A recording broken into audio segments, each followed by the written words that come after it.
Okay, let's get something straight, right from the start. You've probably heard it a million times, or maybe just assumed it. Heavy things sink, light things float.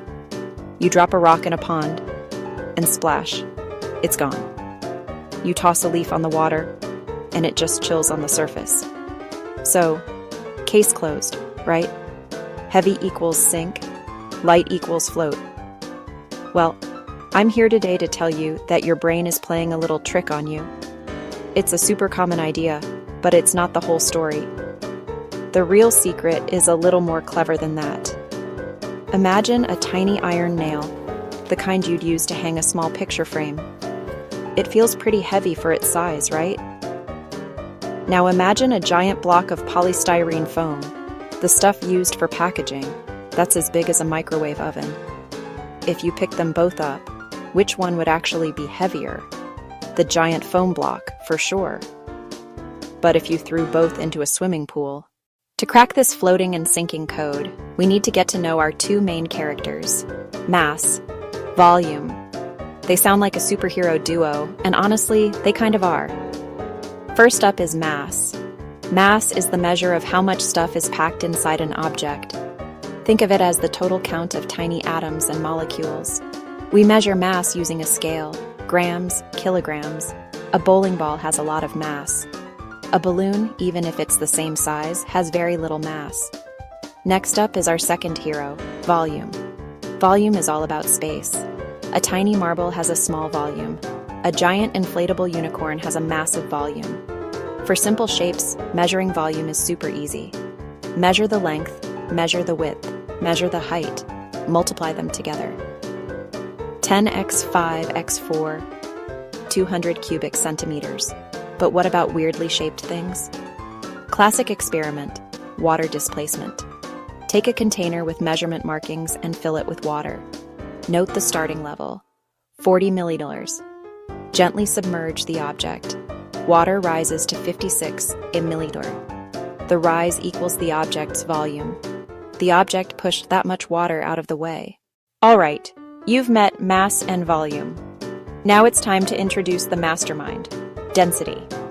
Density describes how much mass is crammed into a given volume. It's how tightly packed the stuff is inside an object. Density, mass, volume. That's it, a simple division. Use grams and cubic centimeters, and density is grams per cubic centimeter. This one number tells us a lot. Back to our examples, iron and polystyrene foam. Imagine a perfect iron cube, 1 centimeter on each side. Volume, chakra 1 cubic centimeter. If we put that iron cube on a scale, we'd find its mass is about 7.9 grams. 7.9 grams divided by 1 cubic centimeter equals 7.9 grams per cubic centimeter. If we weigh that, its mass is only about 0.05 grams. 0.05 grams divided by 1 cubic centimeter equals 0.05 grams per cubic centimeter. Look at those numbers. Iron is way denser than the polystyrene. The particles in iron are huddled together tightly. The particles in foam are spread way out with lots of air pockets. So now we have a rule for floating and sinking. Compare an object's density to the liquid it's in. For us, that liquid is usually water. Water has a very convenient density, almost exactly 1.0 grams per cubic centimeter. If an object's density is more than 1.0 grams per cubic centimeter, it will sink in water. If its density is less than 1.0 grams per cubic centimeter, it will float. Our iron cube sinks. The polystyrene cube floats. Mystery solved. Okay, time for the main event. We know that a solid block of iron or steel, with a density of around 7.9 grams per cubic centimeter, is way denser than water, which is 1 gram per cubic centimeter. So if you drop a steel bolt into the ocean, it sinks like a rock. No surprise there. But then, how on earth does a massive ship, a floating city made of millions of kilograms of that very same steel, stay on top of the water? Does it defy the laws of physics? Nope. It actually uses the laws of physics in a super clever way. The secret isn't in the steel itself, it's in the ship's shape. A ship isn't a solid block of steel. It's a carefully shaped steel shell. And what's inside that shell? Mostly, it's air. There are engine rooms, cargo holds, cabins for people, and hallways.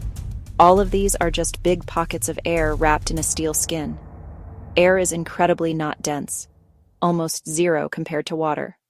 By building a ship with this huge, hollow structure, engineers massively increase its total volume without adding nearly as much mass. They are essentially mixing the high density of steel with the super low density of a whole lot of air. This brings us to the idea of average density. We take the total mass of the entire ship and divide it by the total volume the ship takes up, including all that air inside its hull. Because there is so much low-density air inside, this clever trick brings the ship's average density way, way down. Engineers design it so that this average density is less than the density of water. And as we know, if your average density is less than water's, you float. So there you have it. We've cracked the code. It's not about being heavy, it's about being dense. Mass is the stuff. Volume is the space. Density is the magic number that tells us how packed that stuff is. And we learned that you can cheat density by adding a bunch of air to your design, which is exactly how those massive steel ships float on the ocean. Instead of joining the submarines at the bottom, you've basically just learned one of the most fundamental principles in all of engineering and physics. Pretty cool, huh? The world is full of these little science tricks that seem like magic until you understand the simple rules behind them. To quickly recap the big ideas, mass is how much stuff is in an object, and volume is how much space it takes up. Density is simply the mass divided by the volume. And the golden rule for our planet's most common liquid, water, is that anything with a density greater than 1 gram per cubic centimeter will sink, and anything with a density less than 1 gram per cubic centimeter will float. It's that simple. By shaping steel into a hollow hull, a ship traps a huge volume of air, making its average density less than water, allowing it to float. Now, it's your turn to put this knowledge to the test. Here is your final mission, should you choose to accept it. Go find a piece of aluminum foil. First, crumple it up into a tight, solid little ball. Aluminum is denser than water, about 2.7 grams per cubic centimeter. So what do you think will happen when you drop it in a sink or bathtub full of water? Give it a try. I'm going to stack 3 liquids and make a chemistry parfait. Syrup on the bottom, water in the middle, oil on top. If I pour slowly down a spoon, they settle into clean layers. Show first, explain after. That happens because of density, how much mass fits into a certain volume. More dense sinks, less dense floats. Crude oil is less dense than water. When a ship leaks, the oil spreads as a slick on top of the ocean. Those black waves washing onto beaches are a reminder that density decides where that oil goes. Now what about gases? Gases are way less dense than liquids because their particles are farther apart. That's why raindrops fall. Liquid water is denser than the air around it. Gravity pulls everything down, but the denser thing ends up below. Grab a fizzy drink. The bubbles are carbon dioxide gas, around 0.002 grams per cubic centimeter. The liquid is close to 1.0, basically water. The tiny CO2 pockets rise, carrying bubbles to the top, and popping. Not all gases are equal. Helium is one of the least dense gases you can easily buy. Fill a balloon and it floats because the balloon plus helium weighs less than the same volume of air. Hydrogen is even lighter, but it's reactive. Mix it with air and it can explode. That's why helium wins the party. Gases are squishy. Compress a gas and you cram the same number of particles into a smaller volume. Density goes up. Let it expand. Density goes down. Heat makes gases expand, so hot air is less dense than cold air. That's the secret of a hot air balloon. Warm the inside, reduce its density, and it rises through cooler, denser air like oil on water. So the pattern holds. Stack liquids, float balloons, fizz drinks, even steer giant balloons. Density quietly calls the shots. Once you see it, you can't unsee it.